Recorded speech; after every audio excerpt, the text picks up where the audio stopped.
शनाया आंखों में आंसू लिए सभी के चेहरे की तरफ देखे जा रही। शनाया, सामने डिवोर्स पेपर्स रखे हैं, चुपचाप साइन करो। इस आदमी के साथ मैं तुम्हें 1 मिनट के लिए भी बर्दाश्त नहीं कर सकती। शनाया भारी कदम से उस टेबल की तरफ बढ़ रही थी जहां पर डिवोर्स पेपर रखा हुआ था। ये देखकर अहान का दिल जोरों से धड़कने लगा।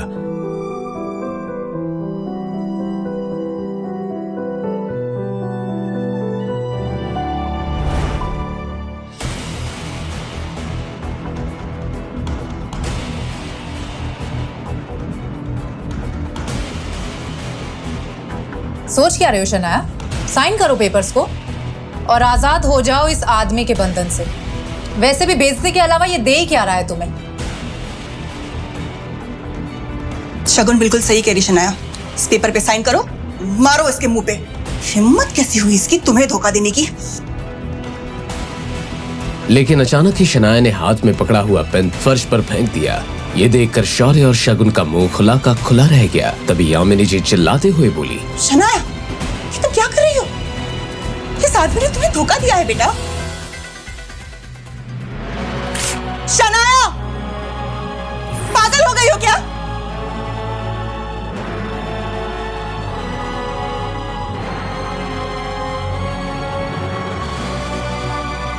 हाँ, मैं पागल हो गई। मुझे ये यकीन नहीं होता कि मेरे और आहान के रिश्ते को तोड़ने के लिए तुम किस हद तक जा सकते हो। मैं तो ये देख के हैरान हूं कि आपने भी इनका विश्वास कर लिया। तुम कहना क्या चाहती हो? देव मल्होत्रा मुझसे माफी मांगने आया था। उसी ने मुझे बताया कि शौर्य और शगुन ने धोखे से आहान को उसके क्लब में बुलाया था और इस सब में मल्होत्रा ने भी बराबर साथ दिया इनका। आहान को बेहोश करके किसी लड़की के साथ तस्वीरें खींची गई और उसी बुनियाद पे कि हमारा रिश्ता तोड़ना चाहते हैं। कौन मल्होत्रा? मुझे नहीं पता। तुम्हें जरूर किसी ने झूठी कहानी सुनाई है।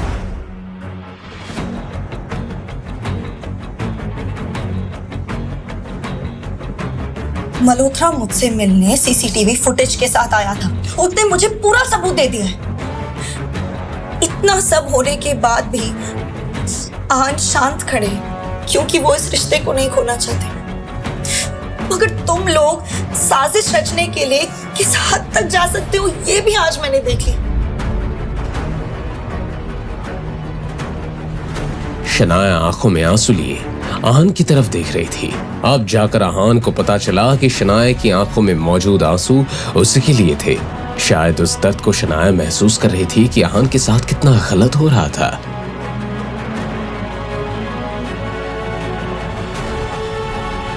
इससे पहले कि मैं तुम दोनों को घर से धक्के मार के बाहर निकाल दूं, अच्छा यही होगा कि तुम खुद यहां से निकल जाओ और दोबारा इस घर में कदम रखने की सोचना भी मत।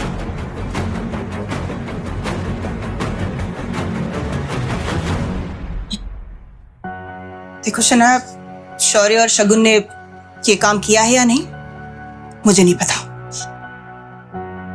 मैं चलती हूं, तुम दोनों अपना ख्याल रखना।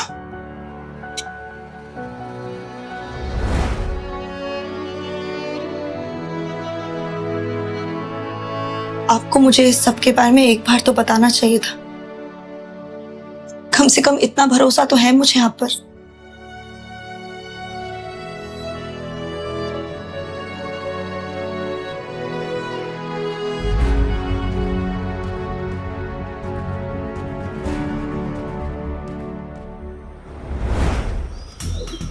रोजवुड स्प्रिंग्स में किसी बड़ी कंपनी ने इन्वेस्ट किया है।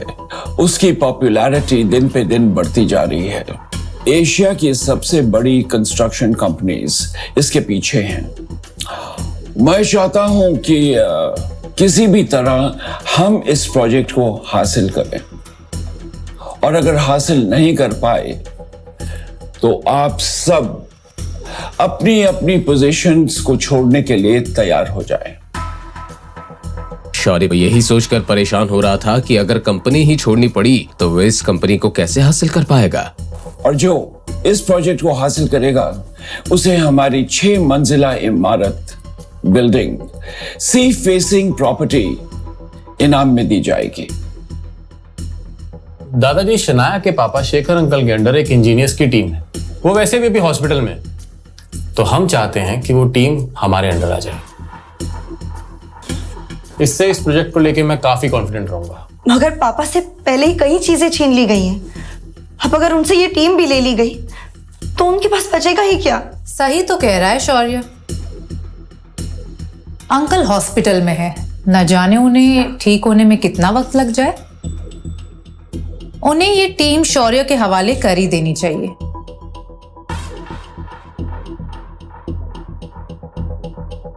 क्यों दादाजी? वेल, अगर आप सबकी यही राय है तो ये टीम शौर्य के अंडर रहेगी। वेल, लेडीज एंड जेंटलमैन, ये मीटिंग यहीं खत्म होती है। आप सब लोग जा सकते हैं।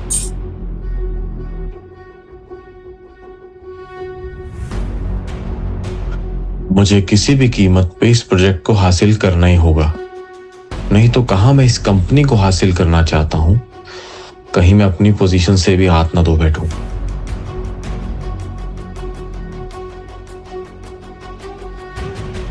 ठीक है, तुम जाओ। हेलो, मैं गिल कंस्ट्रक्शन से शौर्य गिल बात कर रहा हूँ और मैं आपकी कंपनी में एज अ बिल्डर एक प्रोजेक्ट लेना चाहता हूँ। कौन है बे तू? और इस तरह फोन पे प्रोजेक्ट डिस्कस कर रहा है? दिमाग से पैदल है क्या? समझता क्या है अपने आप को? सर, मैंने सिर्फ आपको ये बताने के लिए फोन किया है कि कल मैं आपसे मिलने आने वाला हूँ और मुझे ये प्रोजेक्ट किसी भी हालत में चाहिए। अच्छा, किसी भी कीमत पर? कल आ, बकायदा आ मेरे ऑफिस में कल।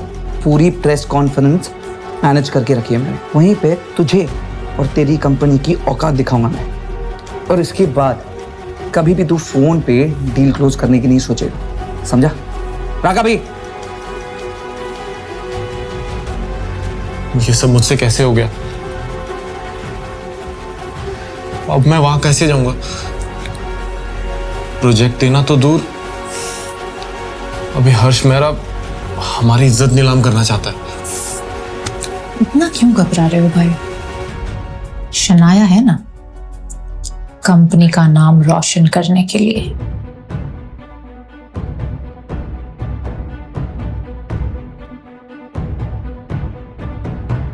शौर्य, क्या बात है?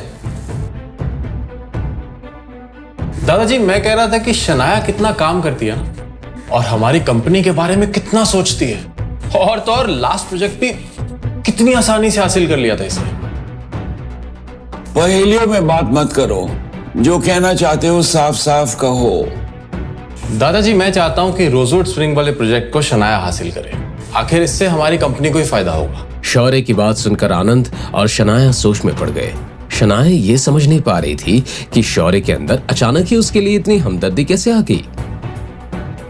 ठीक है शौर्य, तुम जाओ। अब इस डील को शनाया क्रैक करेगी, राइट?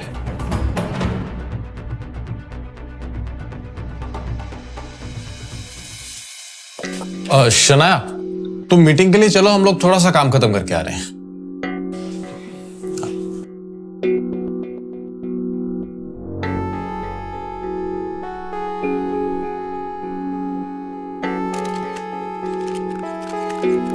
जैसे ही शनाया अंदर पहुंची तो उसने देखा कि बड़ी बड़ी कंपनी के लोग वहां बैठे हुए थे, जिनके सामने गिल कंस्ट्रक्शन की कोई औकात नहीं थी। अब शनाया को समझ आ रहा था कि कुछ तो गेम खेला है शौर्य ने।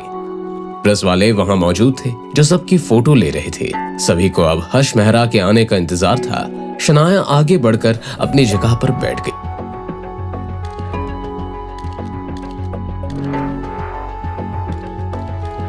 यहाँ पे क्या गिल कंस्ट्रक्शन से कोई आया है? आप जी, मैं हूँ शनाया गिल। मैं यहाँ गिल कंस्ट्रक्शन को रिप्रेजेंट करने आई हूँ और इस प्रोजेक्ट को हासिल करना चाहती हूँ। ओके, आप एक काम कीजिए, आप यहाँ आ जाइए। आप ही से शुरुआत करते हैं। सभी लोग शनाया की तरफ अजीब सी नजरों से देखने लगे। शनाया आगे बढ़ी हर्ष के चेहरे पर एक ऐसी स्माइल थी जिसका अंदाजा लगाना मुश्किल था कि उसके दिमाग में चल क्या रहा है। शौर्य और शुगन भी मीडिया की भीड़ में खड़े उस पल का इंतजार कर रहे थे जब हर्ष मेहरा बोलना शुरू करे और शनाया को वहां से बेइज्जत करके भगा दे। सो ये है शनाया गिल कंस्ट्रक्शन की तरफ से। इन्हीं की कंपनी से मुझे एक कॉल आया था और अब ये चाहती हैं कि मैं इन्हें प्रोजेक्ट दे दूं।